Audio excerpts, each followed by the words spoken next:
You're listening to The Hour of the Time, and I'm your host, William Cooper. Two men in the year 1092 stood on the ramparts of a medieval castle, the Eagle's Nest, perched high upon the crags of the Persian mountains. The personal representative of the emperor, and the veiled figure who claimed to be the incarnation of God on earth, Hassan, son of Sabah, sheik of the mountains and leader of the assassins, spoke. Quote, "You see that devotee standing guard on yonder turret top? Watch." Unquote. He made a signal. Instantly, the white-robed figure threw up his hands in salutation and cast himself 2,000 feet into the foaming torrent which surrounded the fortress. "I have 70,000 men and women throughout Asia, and each of them ready to do my bidding. Can your master, Malik Shah, say the same? And he asked me to surrender to his sovereignty? This is your answer. Go." Now, such a scene may be worthy of the most exaggerated of horror films, and yet it took place in historical fact. The only quibble made by the chronicler of the time was that Hassan's devotees numbered only about 40,000. How this man Sabah came by his uncanny power, and how his devotees struck terror into the hearts of men from the Caspian to Egypt, is one of the most extraordinary of all tales of the secret societies, the mysteries. Today, the sect of the Hashishin, or druggers, still exists in the form of the Ismailis, or Ishmaelites, whose undisputed chief, endowed by them with divine attributes, is the Aga Khan. Like many another secret cult, the assassin organization was based upon an earlier association. And in order to understand how they worked and what their objectives were, we must begin with these roots. It must be remembered, dear listeners, that the followers of Islam in the 7th century A.D. split into two divisions: the Orthodox, who regard Muhammad as the bringer of divine inspiration, and the Shias, who consider that Ali, his successor, the fourth Imam or leader, was more important. It is with the Shias that we are concerned here. From the beginning of the split in the early days of Islam, the Shias relied for survival upon secrecy, organization, and initiation. Although the minority party in Islam, they believed that they could overcome the majority and eventually the whole world by superior organization and power. To this end, they started a number of societies which practiced secret rites in which the personality of Ali was worshipped, and whose rank and file were trained to struggle above all for the accomplishment of world dominion. One of the most successful secret societies which the Shias founded was centered around the abode of learning in Cairo, which was the training ground for fanatics who were conditioned by the most cunning methods to believe in a special divine mission. In order to do this, the original democratic Islamic ideas had to be overcome by skilled teachers acting under the orders of the Caliph of the Fatimites who ruled Egypt at that time. Members were enrolled on the understanding that they were to receive hidden power and timeless wisdom, which would enable them to become as important in life as some of the teachers. And you find these same precepts in every branch, in every nationality, on every continent where the mysteries prevail. The Caliph saw to it that the instructors were no ordinary men. The supreme judge was one of them. Another was the commander-in-chief of the army. A third, the minister of the court. There was no lack of applicants. In any country where the highest officials of the realm formed a body of teachers, one would find the same thing. Classes were divided into study groups, some composed of men, others of women, collectively termed assemblies of wisdom. All lessons were carefully prepared, written down, and submitted to the Caliph for his seal. At the end of the lecture, all present kissed the seal. For did the Caliph not claim direct descent from Muhammad through his son-in-law Ali, and thence from Ishmael, the seventh Imam? He was the embodiment of divinity, far more than any Tibetan Lama ever was. The university, lavishly endowed and possessing the best manuscripts and scientific instruments available, received a grant of 250,000 gold pieces annually from the Caliph. Its external form was similar to the pattern of the ancient Arab universities, not much different from Oxford, but its real purpose was the complete transformation of the mind of the student. Students had to pass through 9 degrees of initiation, the same number that are claimed in the York Rite of Freemasonry. In the first, the teachers threw their pupils into a state of doubt about all conventional ideas, religious and political. They used false analogy and every other device of argument to make the aspirant believe that what he had been taught by his previous mentors was prejudiced and capable of being challenged. The effect of this, according to the Arab historian Makrizi, was to cause him to lean upon the personality of the teachers as the only possible source of the proper interpretation of facts. At the same time, the teachers hinted continually that formal knowledge was merely the cloak for hidden, inner, and powerful truth, whose secret would be imparted when the youth was ready to receive it. None ever questioned why no secret was ever put forth.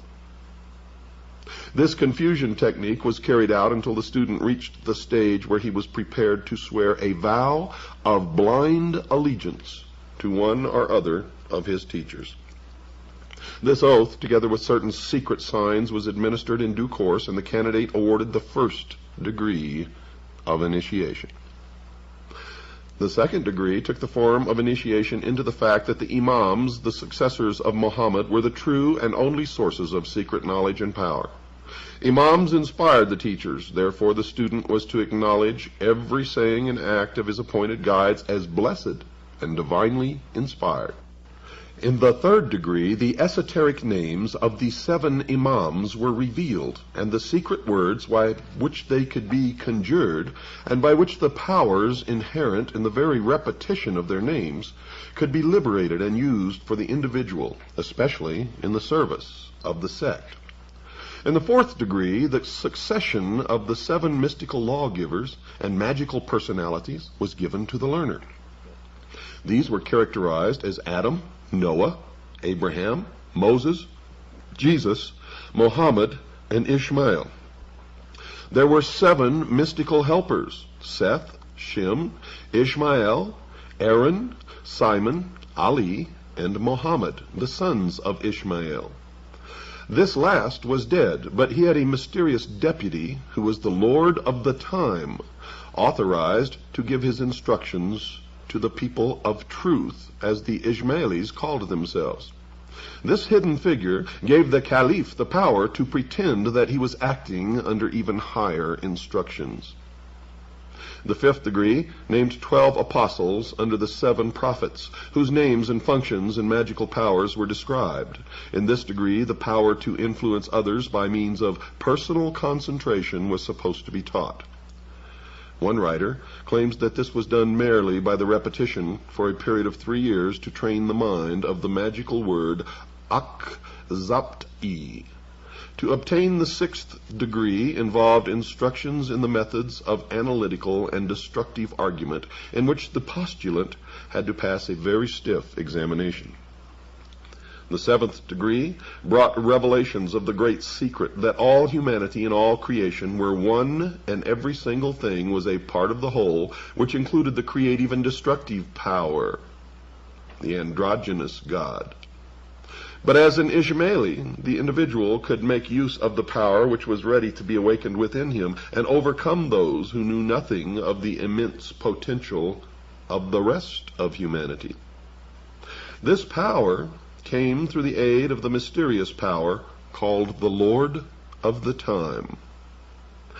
To qualify for the 8th degree, the aspirant had to believe that all religion, philosophy, and the like were fraudulent. All that mattered was the individual, who could attain fulfillment only through servitude to the greatest developed power, the Imam. The 9th and last degree brought the revelation of the secret that there was no such thing as belief. All that mattered was action, and the only possessor of the reasons for carrying out any action was the chief of the sect.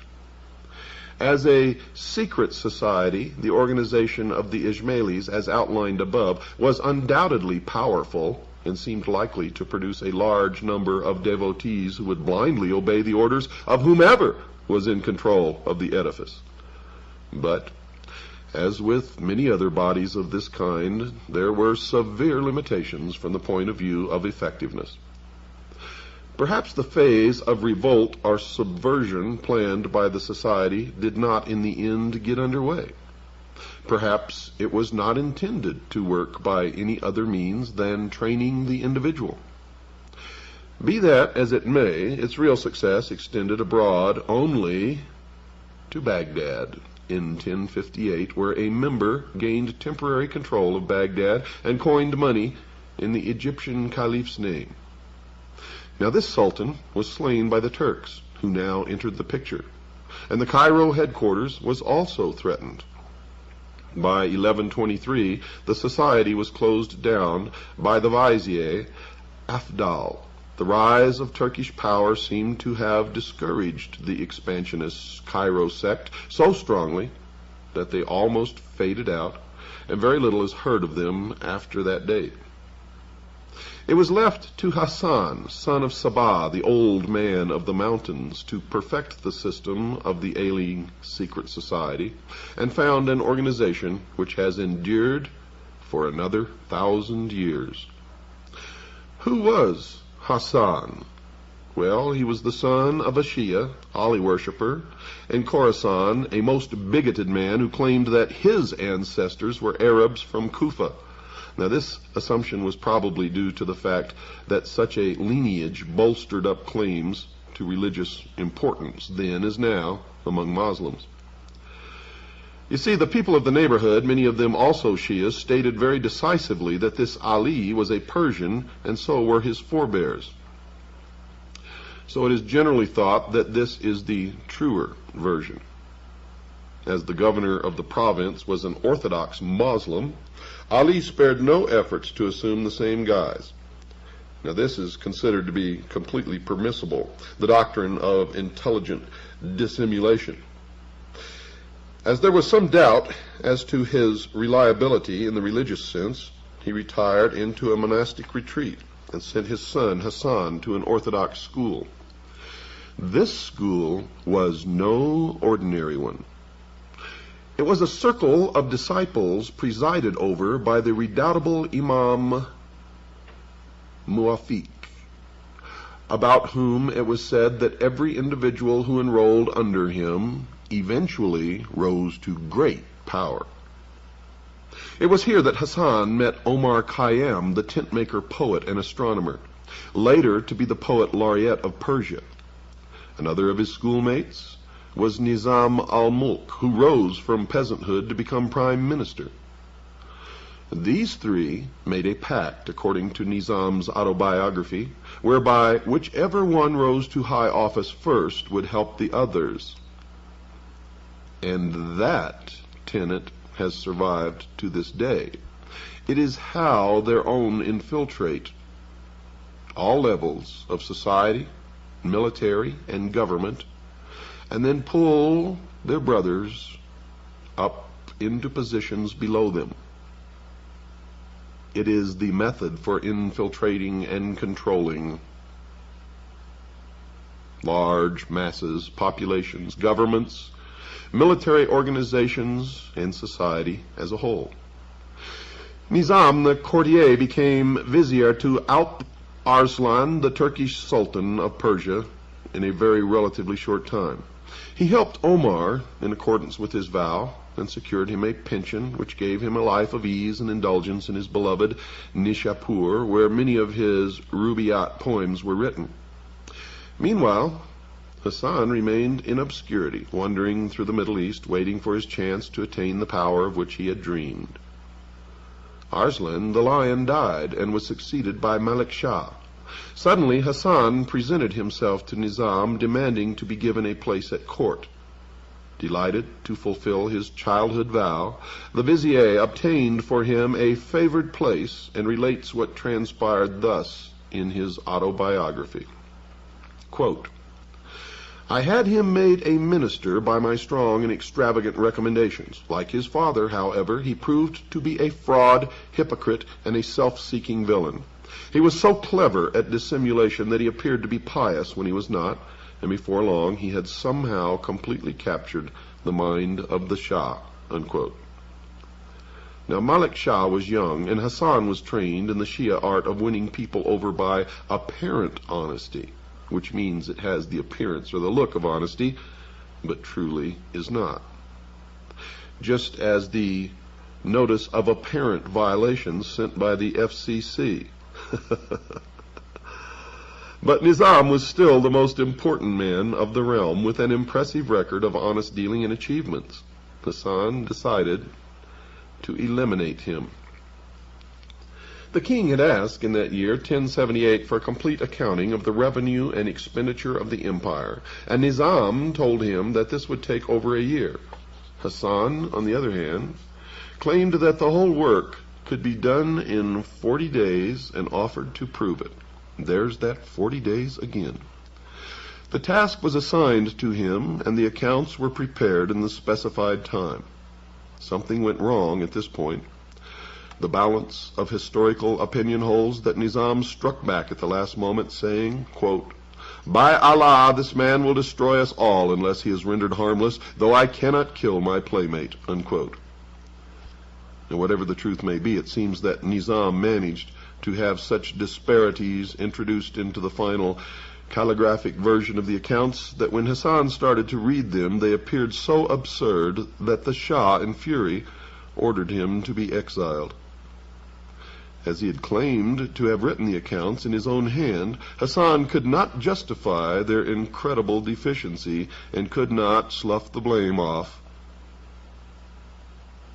upon his friend. Hassan had friends in Isfahan, where he immediately fled. There survives a record of what he said there, which sheds interesting light upon what was in his mind.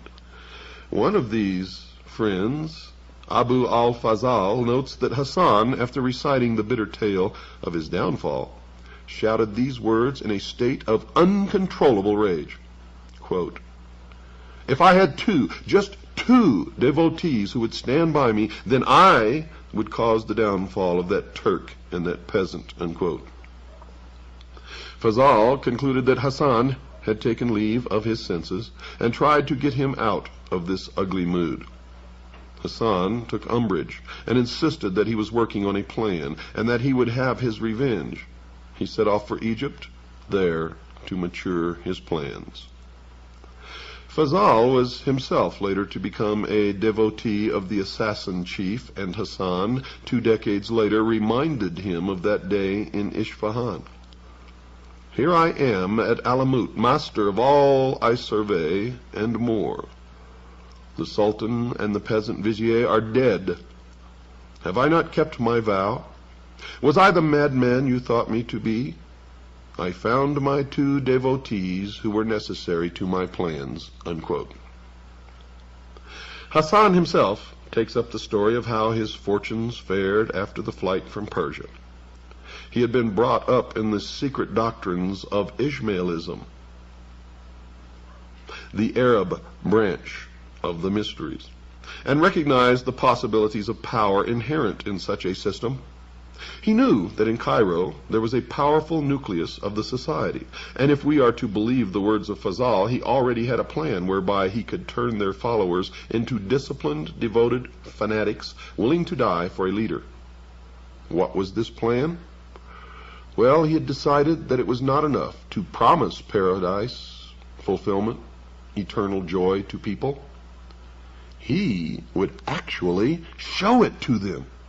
Show it in the form of an artificial paradise where houris played and fountains gushed, sweet-scented waters where every sensual wish was granted, amid beautiful flowers and gilded pavilions. And this, dear listeners, is what he eventually did. Hassan chose a hidden valley for the site of his paradise, described by Marco Polo, who passed this way in 1271. Quote, "In a beautiful valley enclosed between two lofty mountains, he had formed a luxurious garden stored with every delicious fruit and every fragrant shrub that could be procured. Palaces of various sizes and forms were erected in different parts of the grounds, ornamented with works of gold, with paintings, and with furniture of rich silks. By means of small conduits contained in these buildings, streams of wine, milk, honey, and some of pure water were seen to flow in every direction. The inhabitants of these places were elegant and beautiful damsels, accomplished in the arts of singing, playing upon all sorts of musical instruments, dancing, and especially those of dalliance and amorous allurement. Clothed in rich dresses, they were seen continually sporting and amusing themselves in the garden and pavilions, their female guardians being confined within doors and never allowed to appear. The object which the chief had in view in forming a garden of this fascinating kind was simply this: that Mohammed, having promised to those who should obey his will the enjoyments of paradise, where every species of sensual gratification should be found in the society of beautiful nymphs, he was desirous of it being understood by his followers that he also was a prophet and a compeer of Mohammed, and had the power of admitting to paradise such as he and he alone should choose to favor. In that order, and in order that none without his license should find their way into this delicious valley, he caused a strong and inexpugnable castle to be erected at the opening to it, through which the entry was by a secret passage, and thus the legend of Shambhala, or the paradise in the mountains, a valley of lush greenery, unending fruits, fair, beautiful maidens. Thus the legend began. Hassan began to attract young men from the surrounding countryside between the ages of 12 and 20, particularly those whom he marked out as possible material for the production of killers. And every day he held court, a reception at which he spoke of the delights of paradise, and at certain times he caused draughts of a soporific nature to be administered to 10 or sometimes a dozen youths. And when half dead with sleep, drugged out of their minds, he had them conveyed to the several places and apartments of the garden.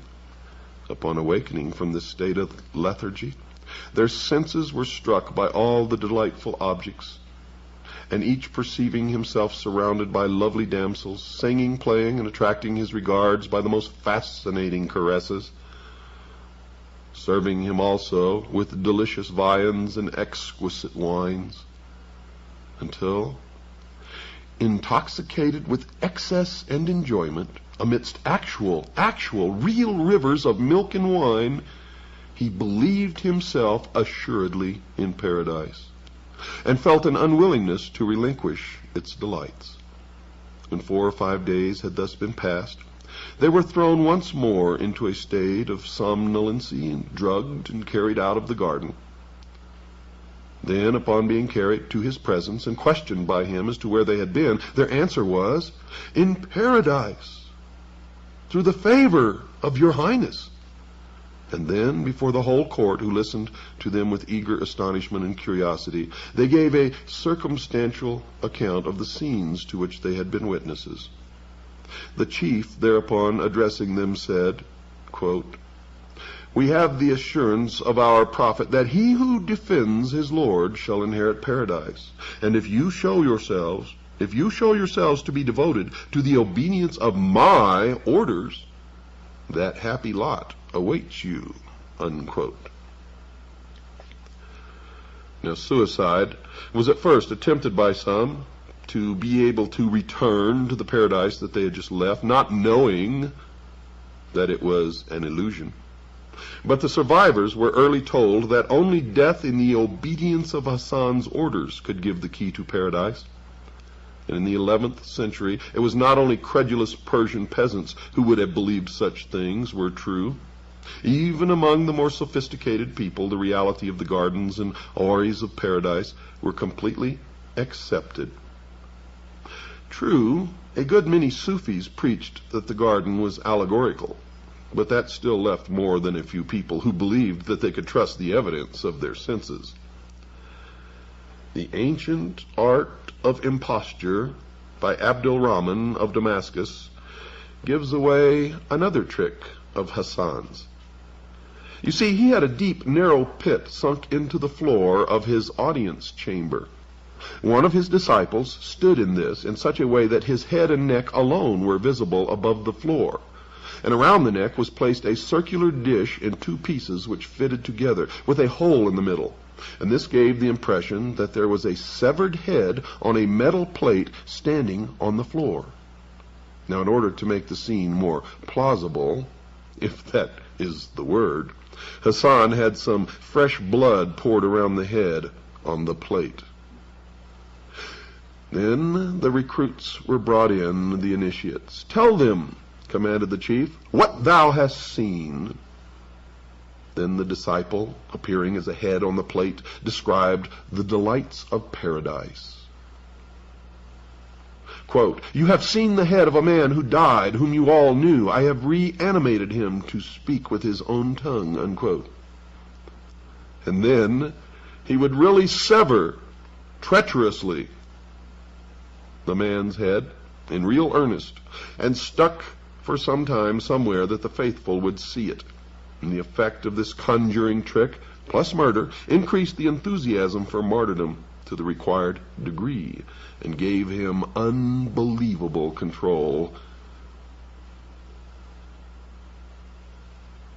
over his flock. There are many documented instances of the recklessness of the Fidayeen, devotees of the Ismailis, one witness being a Westerner who was treated a century later to a similar spectacle to that which had appalled the envoy of Malik Shah. But we've got to take a break first, folks. Don't go away. I'll be right back after this very short pause. Henry, Count of Champagne, reports that he was traveling in 1194 through Ismaili territory. Quote, "The chief sent some persons to salute him and beg that on his return he would stop at and partake of the hospitality of the castle. The count accepted the invitation. As he returned, the Dai el-Kibir, our great missionary, advanced to meet him, showed him every mark of honor, and let him view his castle and fortresses. Having passed through several, they came at length to one of the towers, which rose to an exceeding height. On each tower stood two sentinels clad in white. 'These,' said the chief, pointing to them, 'obey me far better than the subjects of your Christians obey their lords.' And at a given signal, two of them flung themselves down and were dashed to pieces. 'If you wish,' said he to the astonished count, 'all my white ones shall do the same.' The benevolent count shrank from the proposal and candidly avowed that no Christian prince could presume to look for such obedience from his subjects. When he was departing with many valuable presents, the chief said to him meaningly, 'By means of these trusty servants, I get rid of the enemies of our society,' unquote. Now, further details of the mentality of Hassan are given in what is supposed to be an autobiographical account of his early days. And it probably is, in fact, such because the method of his conversion does seem to follow the pattern which has been observed in fanatics of whatever religious or political persuasion. He was, he says, reared in the belief of the divine right of the Imams by his father. He early met an Ismaili missionary, Emir Dareb, with whom he argued strenuously against the Emir's particular form of the creed. Then, some time later, he went through a bout of severe illness in which he feared to die and began to think that the Ismaili doctrine might really be the road to redemption and paradise. If he died unconverted, he might be damned. Thus it was that as soon as he recovered, he sought out another Ismaili propagandist, Abu Najam, and then others. Eventually, he went to Egypt to study the creed at its headquarters. He was received with honor by the Caliph due to his former position at the court of Malik Shah. In order to increase their own importance, the high officials of the court made a good deal of public play of the significance of the new convert, but this fact seemed in the end to help Hassan more than it did them. He entered into political intrigue and was arrested, then confined in a fortress. No sooner had he entered the prison than a minaret collapsed, and in some unexplained way this was interpreted as an omen that Hassan was in reality a divinely protected person. The Caliph, hurriedly making Hassan a number of valuable gifts, had him put aboard a ship sailing for northwest Africa. This gave him the funds which he was to use for setting up his paradise, and also, through some quirk of fate, the disciples whom he sought. A tremendous storm blew up, terrifying the captain, crew, and passengers alike. Prayers were held, and Hassan was asked to join. He refused. Quote, "The storm is my doing. How can I pray that it abate?" unquote, he asks. And then says this, quote, "I have indicated the displeasure of the Almighty. If we sink, I shall not die, for I am immortal. If you want to be saved, believe in me, and I shall subdue the winds," unquote. Well, at first, the offer was not accepted. Presently, however, when the ship seemed on the point of capsizing, the desperate passengers came to him and swore eternal allegiance. Hassan was still very calm, and continued so until the storm abated. The ship was then driven on to the seacoast of Syria, where Hassan disembarked together with 2 of the merchant passengers who became his first real disciples. Hassan was not yet ready for the fulfillment of his destiny as he saw it for the time being. He was traveling under the guise of a missionary of the Caliph in Cairo. From Aleppo he went to Baghdad, seeking a headquarters where he should be safe from interference and where he yet could become powerful enough to expand. Into Persia the road led him, traveling through the country, making converts to his ideas, which were still apparently strongly based upon the secret doctrines of the Egyptian Ismailis. Everywhere he created a really devoted disciple, Arfidei. He bade him stay and try to enlarge the circle of his followers. These circles became hatching grounds for the production of self-sacrificers, the initiates, who were drawn from the ranks of the most promising ordinary converts. Thus it was that miniature training centers, modeled upon the abode of learning, were in being within a very few months of his return to his homeland. During his travels, a trusted lieutenant, one Hussein Kahini, reported that the Iraqi district where the fortress of Al-Yumat was situated seemed to be an ideal place for proselytism. Most of the ordinary people of that place, in fact, had been persuaded into the Ismaili way of thinking. The only obstacle was the government. Ali Mahdi, who looked upon the Caliph of Baghdad as his spiritual and temporal lord. The first converts were expelled from the country, but before many months, however, there were so many Ismailis among the populace that the governor was compelled to allow them to return. Hassan, though he would not brook, would not allow him. The prospective owner of Alamut decided to try a trick. He offered the governor 3,000 pieces of gold for the amount of land which could be encompassed by the hide of an ox. When Mahdi agreed to such a sale, Hassan produced a skin, cut it into the thinnest possible thongs, and joined them together to form a string which encompassed the castle of Alamut. Although the governor refused to honor any such bargain, Hassan produced an order from a very highly placed official of the Seljuk rulers, ordering that the fortress be handed over to Hassan for 3,000 gold pieces. Well, it turned out that this official was himself a secret follower of the Sheik of the Mountain. The year was AD 1090. Hassan was now ready for the next part of his plan. He attacked and routed the troops of the emir who had been placed in the governorship of the province, and wielded the people of the surrounding districts into a firm band of diligent and trustworthy workers and soldiers answerable to him and him alone. Within 2 years, the vizier Nazim al-Mulk had been stabbed to the heart by an assassin sent by Hassan, and the Emperor Malik Shah, who dared to send troops against him, died in grave suspicion of poison. Hassan's revenge upon his class fellow was to make him the very first target of his reign of terror. You see, with the king's death, the whole realm was split up into warring factions. For long, the assassins alone retained their cohesion. In under a decade, they had made themselves masters of all Persian Iraq and of many forts throughout the empire. This they did by forays, direct attack, the poisoned dagger, and in any other manner which seemed expedient. Indeed, the ends always justified the means.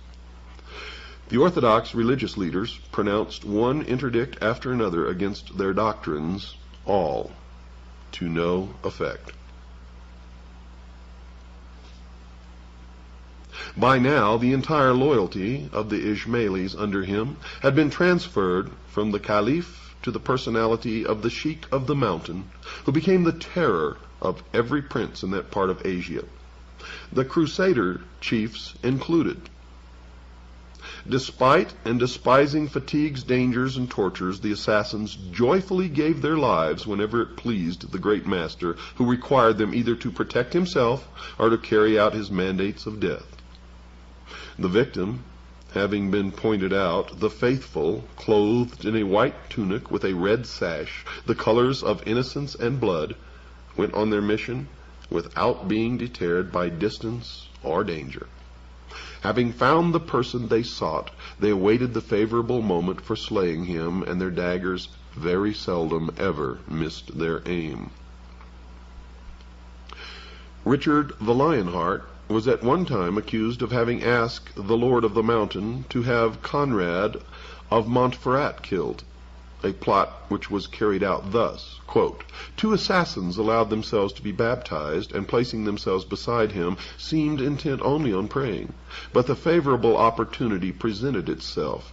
They stabbed him, and one took refuge in the church. But hearing that the prince had been carried off still alive, he again forced himself into Montferrat's presence, and stabbed him a second time, and then expired without a complaint, amidst refined tortures, unquote. You see, the method of controlling men's minds that Hassan had perfected was extremely effective and powerful. And not even one incident of one of his followers failing to carry out his orders exactly can be found. The order of the assassins had perfected their method of securing the loyalty of human beings to an extent and on a scale which has seldom been paralleled. The assassins carried on the battle on 2 fronts. You see, they fought whichever side in the Crusades served their purposes. They fought with the Knights Templar, and they fought against the Knights Templars. At the same time, they continued the struggle against the Persians. The son and successor of Nizam al-Mulk was laid low by an assassin dagger. The Sultan, who had succeeded his father, Malik Shah, and gained power over most of his territories, was marching against them. One morning, however, he woke with an assassin weapon stuck neatly into the ground near his head. Within it was a note warning him to call off the proposed siege of Alamut. Well, he came to terms with the assassins after that, powerful ruler though he undoubtedly was. You see, the assassins eventually had what amounted to a free hand in exchange for a pact by which they promised to reduce their military power. It was during their pacts, their treaties, their battles with the Knights Templars that many, some say most, some few even say all, of the Knights Templars were initiated into the mysteries. Hassan lived for 34 years after his acquisition of Alamut. On only 2 occasions since then had he even left his room, yet he ruled an invisible empire as great and as fearsome as any man before or since, they say. But his empire may still exist today, changed and melded with other sects of the mysteries. Hassan seemed to realize that death was almost upon him and calmly began to make plans for the perpetual continuance, folks, of the Order of the Assassins. And we now begin the latter days of the Assassins, which we will not finish in this hour, but will finish in the next. The ruler of one of the most terrifying organizations the world has ever known was without a lineal successor. In fact, he had had both of his sons killed, one for carrying out an unauthorized murder, and the other for drinking wine. Certainly a case of do as I say, not as I do. He called his 2 most trusted lieutenants from the strongholds which they maintained on his behalf, Kia Buzurg Umid, Kia of Great Promise, and Abu Ali of Qazwin. Kia was to inherit the spiritual and mystical aspect, while Abu Ali attended to the military and administrative affairs of the order. It is said that Hassan bin Sabah died almost immediately afterwards, in 1124, at 90 years of age, having given the world a new word, assassin. Assassin in Arabic signifies guardians, and some commentators have considered this to be the true origin of the word guardians of the secrets, which the Knights Templar took to Europe. The organization of the order under Hassan called for missionaries, friends who were disciples and Fidavis devotees. The last group had been added by Hassan to the Ismaili original, and these were the trained killers. Fidavis wore white with a girdle cap or boots of red. In addition to careful coaching in where and when to place the dagger in the victim's bosom, they were trained in such things as languages, the dress and manners of monks, merchants, and soldiers, any of whom they were ready to impersonate in carrying out their mission. The chief was known as Sayyidna, which means our prince or leader, and popularly, because of the mountain stronghold of Alamut, as the Sheik of the mountain. Now, Alamut, or the stronghold on the mountain, was also known as the Eagle's Nest. And this is what Hitler named his mountain retreat. And there's also an Eagle's Nest near Santa Barbara, California, which very few people know anything about yet. Now, the Sheik of the Mountain is the figure referred to in Crusaders' writings as Sidney, or Sinex de Monte, the first word being a literal translation of the word pir, Persian for ancient or sage. There were 3 great missionaries who ruled 3 territories. After the Friends and Fidavis came to the Laziks, aspirants who were being trained for membership of the society but were as yet uninitiated. Now, Hassan reduced the original number of degrees of initiation from 9 to the mystical number of 7. A similar number of regulations formed the rules of the order. This, in fact, comprised the working plan of the spreading of the faith. The first rule was that the missionary must know human psychology in such a way as to be able to select suitable people for admission to the cult, and was summed up in the mnemonic, quote, "Cast no seed upon rocks," unquote. The second rule of procedure was the application of flattery and gaining the confidence of the prospective member. Third came the casting of doubt into the mind by superior knowledge. Fourthly, the teacher must apply an oath to the student never to betray any of the truths which were to be revealed to him. Now he was told as the fifth stage that Ishmaelism was a powerful secret organization, supported by some of the most important figures of the time. After this, the aspirant was questioned and studied to discover whether he had absorbed the opinions of the teacher and attached himself sufficiently into a position of dependence upon his ideas. And at this stage, he was asked to meditate upon the meaning of the reported saying of the prophet that, quote, "Paradise lies in the shadow of swords," unquote. In the final degree, many difficult passages of the Quran were explained in terms of allegory. How is it that the rules of this extraordinarily successful order are known in such detail?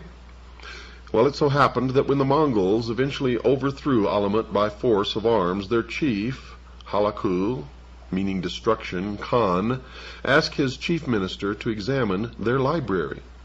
This most learned man, father of kings, Jawani, later wrote a careful book in which he detailed the organization of the assassins, whose name he attributed to the use of the drug hashish, which they were said to use in stupefying candidates for the ephemeral visit to paradise. It is possible that recruits were made in another way than by selecting gullible, fully grown youths. Legend has it that Hassan, once master of Alamut, used to buy unwanted children from their parents and train them in implicit obedience and with the sole desire to die in his service. Buzurg Umid, meaning great promise, the second Grand Master is still used today, folks, maintained the power of the assassins on much the same pattern. Building new forts, gaining fresh converts, terrorizing those whom he did not want to have killed, and using them to further his design of world conquest. Sultan Sanjar of Persia, in spite of several expeditions against the Viper's Nest, as Alamut was now being called, could do little about him. Viper's Nest was the term given by the assassin's enemies. The assassins themselves called it the Eagle's Nest. Ambassadors on each side were slain. A notable religious leader was captured by the assassins, given a mock trial, and flung into a furnace. The Grand Master at this time seldom put on the field more than 2,000 men at a time. But it must be remembered that they were killers, acting under an iron discipline, and more than a match for any organized army that they might ever have to face. Now the order began to spread in Syria, where the continued contact with the Crusaders was established. The warriors of the cross were in fairly effective control of an area extending from the Egyptian border to Armenia in the north. Bahram, a Persian leader of the assassin cult from Astrabad, gained control of a mighty fortress in Syria in the region known as the Valley of Demons, Wadi al-Jan, and from there spread out from one fort to another. The Grand Prior, Bahram, now moved to an even more substantial fortified place, Masyat. Bahram's successor, Ismail, the lash-bearer, planted a trained devotee on the saintly vizier of Baghdad, into whose confidence he worked his way to such an extent that this assassin, now called the Father of Trust, was actually made Grand Judge of Baghdad. The Crusaders had by now been about 30 years in the Holy Land, and the assassins decided that they could usefully form an alliance with them aimed against Baghdad. A secret treaty was therefore made between the Grand Master and Baldwin II, King of Jerusalem, whereby the Ismaili Grand Judge would have opened the gates of Baghdad treacherously to the Crusaders if the fortified city of Tyre were handed over to the assassins for their part in the transaction. Well, as with most plans, something went wrong. The judge had ordered an underling to open the city gates. This service had told the military commander of Damascus, who lost no time in killing the man, the vizier, and 6,000 people believed to be secret assassins within the city. The Damascus garrison fell upon the Crusaders and beat them back in a thunderstorm which the Christian warriors attributed to divine anger at their unworthy pact, and the assassins as an attempt by the powers of nature to allow the Crusaders into the city under its cover. Meanwhile, the Grand Master was indulging in an orgy of destruction of individual rulers who opposed his creed. The list is interminable, but this is a fair example. Quote, "The celebrated Aksunkur, Prince of Mosul, was a warrior equally dreaded by the Christians and the assassins. As this prince, on his return from Ma'ara Masrin, where the Moslem and Christian hosts had parted without venturing to engage, entered the mosque at Mosul to perform his devotions, he was attacked at the moment when he was about to take his usual seat by not one, but 8 assassins, disguised as dervishes. 3 of them fell below the blows of the valiant emir, but ere his people could come to his aid, he had received his death wound and expired." Unquote. The fanaticism which inspired the killers was shared, it seemed, by other members of their families, who had been thoroughly trained in the bloody creed. For the historian Kamal el-Din relates, on this occasion, when the mother of one of the youths who attempted Aksunkur's life heard that he had been slain, she painted her face and donned the gayest raiment and ornaments, rejoicing that her son had been found worthy to die the glorious death of a martyr in the cause of the Imam. But when she saw him return alive and unscathed, she cut off her hair and blackened her countenance, and would not be comforted. Things thus continued for the 14 years and a quarter of the second Grand Master's rule, when he died to nominate his son Kia Muhammad as his successor. Under Muhammad, the killings continued. A part of the seacoast of Palestine came into assassin hands, and the cult leaders reaffirmed their overly belief in Orthodox Islam. In public, Ismailis were ordinary Muslims. The secret doctrine of the divinely guided leader was not to be discussed with the uninitiated. Don't miss tomorrow night's show. Good night, and God bless each and every one of you.